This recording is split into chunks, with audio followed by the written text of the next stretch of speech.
যেন এক সদানন্দ বালক। কে যেন আসছে, কে যেন আসবে, বাতাসে যেন তার পদধ্বনি বাজে। আকুল ব্রাহ্মণ অস্থির চিত্তে পা বাড়ালেন তার ছোট্ট ঘরটির দিকে, আর তারপর ঘটে গেল সেই ব্রাহ্ম মুহূর্তের আলোক বিস্ফোরণ। শিমলের নরেন এসে দাঁড়ালেন কামারপুকুরের গদাধরের চরণে।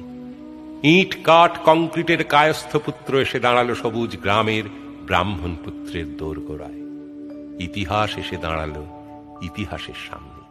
যুগ সন্ধিক্ষণে আকাশে জেগে উঠল ধ্রুবতারা, বাতাসে বেজে উঠল মাঙ্গলিক সুর, গঙ্গার তরঙ্গে বেজে উঠল মহাকালের ছন্দ।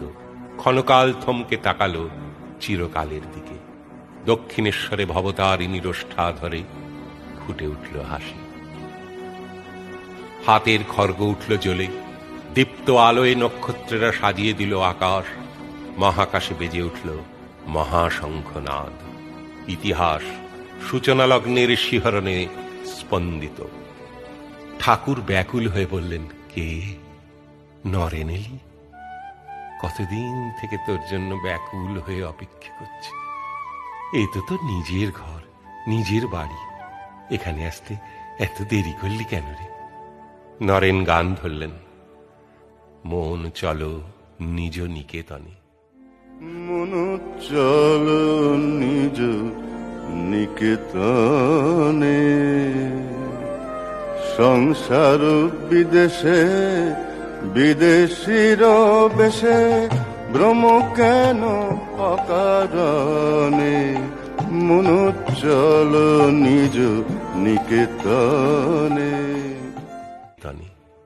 সুরে আবেগে চোখের জলে ভেসে গেল সমাগত সন্ধ্যা। এরপর বিজয় রথ ছুটল ঠাকুরের।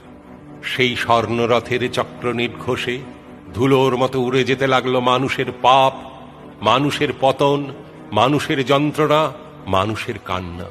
সেই রথের অমিত বিক্রমে পথ ছেড়ে সরে দাঁড়ালো আচার বিচার জপ তপ তুলসী রুদ্রাক্ষ। পথের ওপরে নীল নীলিমায় জাগ্রত হল ভালোবাসা, প্রেম, আনন্দ। জগৎ এসে নতজানু হল গঙ্গা তীরের সাধকের পায়ে। অব্রাহ্মণ নরেন্দ্রনাথ হয়ে উঠলেন ব্রাহ্মণ শ্রেষ্ঠদের মাথার মণি, পথপ্রদর্শক ধ্রুবতারা। সমস্ত ভুবন জানল জীব সেবাই শিব সেবা, মানব প্রেমী ঈশ্বরানুরাগ। এসব একদিন এই বাংলায় ঘটেছিল, সত্যিই ঘটেছিল। শ্রীরামকৃষ্ণ, স্বামী বিবেকানন্দ এরা বাঙালিই ছিলেন। একদিন বাংলা সারা পৃথিবীকে পথ দেখিয়েছিল, বাঁচার পথ, জাগার পথ, চলার পথ, উত্তরণের পথ।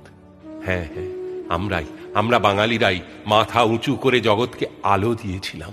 সত্যি, এসব সত্যি কথা। আর আজ মন্দির আছে, মূর্তি আছে, মন্ত্র আছে, নৈবেদ্য আছে, নেই সাধনা, নেই আরাধনা, নেই পূজা।